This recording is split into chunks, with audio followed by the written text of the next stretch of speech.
Welcome to The Explainer. Today we're diving right into the massive, sweeping shift in the American landscape that took place right after the Civil War. We're looking at a rapidly expanding nation, the powerful pull of the western frontier, and the very real, profound plight of the Native American tribes who had called the Great Plains home for literally thousands of years. So here is our guiding question for this explainer. What actually drew so many Americans westward after the Civil War, and what was the effect of this massive settlement on Native American homelands and cultures? Keep this in the back of your mind as we go, because it really gets at the heart of what folks back then were simply calling progress. Just picture the Great Plains for a second. We're talking over 1,000 miles of land, stretching from the Appalachians all the way to the Rockies, and from the Rio Grande right up to Canada. To the new arrivals, this massive, treeless grassland looked like it just went on forever. You know, historian Frederick Jackson Turner famously romanticized this whole area as the ultimate symbol of American freedom, democracy, and limitless opportunity. For a country still reeling from a brutal civil war, this wide-open space felt like a clean slate. But, as we're going to see, this land was absolutely not empty. Now, the government didn't just sit back. They actively fueled this migration. Right in the middle of the Civil War, Congress passed the Homestead Act of 1862. It was essentially an unbelievable incentive, 160 free acres of land to anyone willing to move out there and farm it for 5 years. This drew in thousands of people, who became known as sodbusters, into some incredibly tough terrain. And wow, was it a hard life. The soil was stubborn, the farming was backbreaking, and a lot of families literally had to build their houses entirely out of mud bricks just to survive the harsh environment. But you know, it wasn't just farmers heading out west. There was a whole mix in motivations pulling people in. You had the booming cattle ranching industry, plus the incredible lure of gold and silver mining in places like Colorado and Idaho, drawing folks who were looking to strike it rich. And crucially, you also had thousands of formerly enslaved African Americans known as exodusters. They were making a massive exodus away from the collapse of Reconstruction and the intense, severe racial discrimination of the South. By 1880, over 40,000 exodusters had settled in Kansas alone, looking for safety, prosperity, and a piece of land to call their own. And we have to talk about the marketing.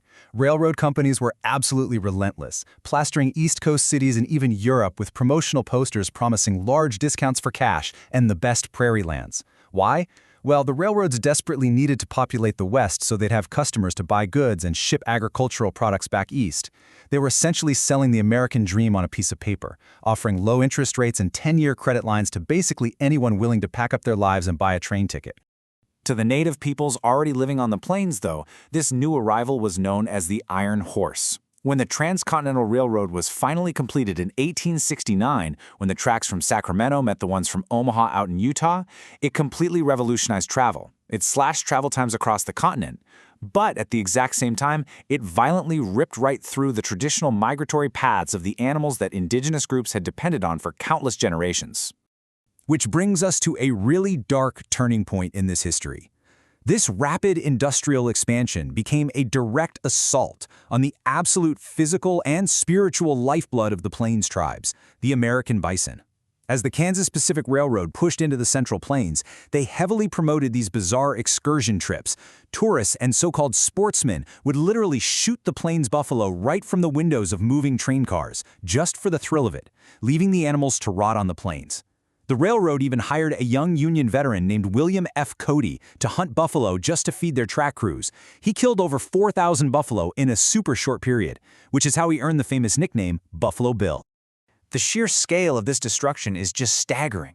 To put it into perspective, back in the year 1800, the bison population was estimated at 40 million. 40 million. By the mid-1860s, there were still about 12 to 15 million out there roaming the plains. But by 1895, that number had plummeted to less than 1,000 in the entire United States. Between the hide hunters, the sportsmen, and targeted government strategies, they had driven a majestic, continent-spanning species right to the absolute brink of extinction. And we have to understand, this near extinction wasn't just an ecological disaster, it was a total cultural catastrophe. For tribes like the Lakota, Comanche, and Cheyenne, the buffalo were everything. They provided food, clothing, tools, and shelter. But it went deeper than that. It was deeply spiritual. Old Lady Horse of the Kiowa explained this beautifully. She said the buffalo and the native peoples were so intertwined that the buffalo actually loved their people enough to tear up the encroaching railroad tracks and gardens to protect them. Taking away the buffalo literally meant taking away their ability to survive. So, how did the government respond to native resistance against all these incursions?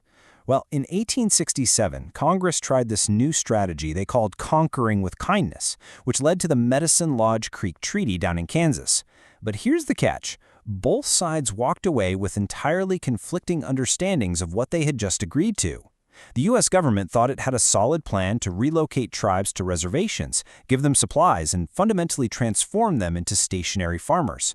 But the Kiowa and Comanche? They understood the treaty as guaranteeing their right to continue hunting south of the Arkansas River and keeping their traditional, semi-nomadic way of life. Naturally, Native leaders passionately pushed back against this forced containment. During those treaty negotiations, Kiowa chief Satanta really captured the heartbreak of losing the freedom of the open plains. His words are haunting. He said, "I love to roam over the prairies. There I feel free and happy, but when we settle down, we grow pale and die." It's a profound testament to the impossible, irreconcilable differences between the U.S. government's rigid idea of land ownership and the indigenous way of life. Comanche leader Ten Bears echoed that exact same fierce resistance at those negotiations. The government was trying to get them to adopt sheep farming, which was a completely foreign practice to them. Ten Bears just looked at the peace commissioners and told them flat out, "Do not ask us to give up the buffalo for the sheep. Do not speak of it more." They weren't just fighting for physical land, they were fighting for their fundamental identity. Tragically, those promises of continued hunting rights in treaties like Medicine Lodge Creek and Fort Laramie proved completely hollow. The treaties technically stated that tribes could hunt as long as the buffalo were plentiful enough to justify the chase, but military leaders like General William Tecumseh Sherman, who commanded the army in the West, knew exactly what the endgame was. Sherman actually wrote that it wouldn't be long before all the buffalo were extinct near the railroads anyway. That expanding infrastructure was basically an unstoppable weapon against the entire plains ecosystem. Then, the government took things a step further and essentially weaponized the law with the Dawes Act. This was a direct policy of forced assimilation. Because white Americans generally believed in individual land ownership, the Dawes Act forced Native Americans to abandon their traditional communal way of living.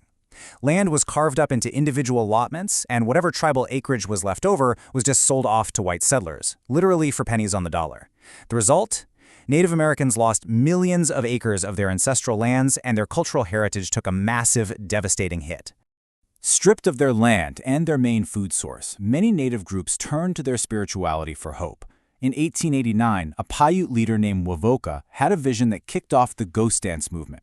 It was a deeply spiritual, peaceful dance designed to reunite the living with the spirits of the dead and, crucially, to restore the buffalo.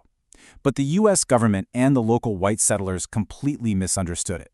They viewed it as a precursor to an armed rebellion and rushed to ban it, which directly led to even more tragic confrontations. Now, it's worth noting that contemporary observers absolutely saw what was happening. In 1881, the author Helen Hunt Jackson published A Century of Dishonor. She didn't hold back, highlighting what she described as the monstrous cruelty inflicted upon Native populations, all in the name of manifest destiny. She pointed out that when settlers rushed in, there was almost never time to make treaties, let alone actually respect them. Her work stands today as an incredibly powerful contemporary indictment of exactly how broken the government's policies were at the time. Ultimately, we have to look at this era not just as a triumphant story of American progress and conquering the frontier. It is, at its core, a period where Native Americans fought incredibly valiantly against insurmountable odds to hold on to their ancestral homelands and cultures. The reservations they were ultimately forced onto were often completely barren, lacking even the basic resources they needed just to survive. So, to wrap up this explainer, I want to leave you with something to really think about. In 1890, the U.S. Census Bureau officially declared that the western frontier was closed.